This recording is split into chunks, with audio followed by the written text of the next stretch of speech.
জীবনকে সহজ করে দিন। মানুষকে খাওয়ান, রিজিক বেড়ে যাবে।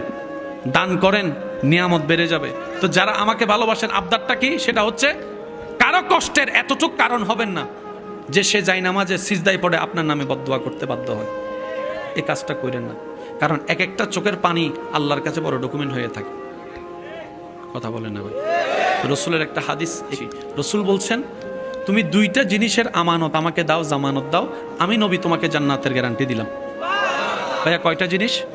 কে বলছেন? নবী বলছেন। কে বলছেন? কাদেরকে? আমাদেরকে। কাদেরকে? নবী বলছেন আমাদেরকে, উম্মত তুমি আমাকে দুইটা জিনিসের জিম্মাদারি দাও, হেফাজতের, আমি তোমাকে জান্নাতের গ্যারান্টি দিলাম। ইয়া রাসূলুল্লাহ, দুইটা জিনিস কি? নবী বলছেন, একটা হচ্ছে দুই রানের মাঝখানের স্থান, অর্থাৎ লজ্জাস্থানের গ্যারান্টি তুমি আমাকে দাও, আর একটা হচ্ছে তোমার জিব্বার গ্যারান্টি আমাকে দাও। এই দুইটারে যদি তুমি সঠিকভাবে চালাইতে পারো, আমি মুস্তাফা তোমাকে আল্লাহ থেকে জান্নাত নিয়ে দিব।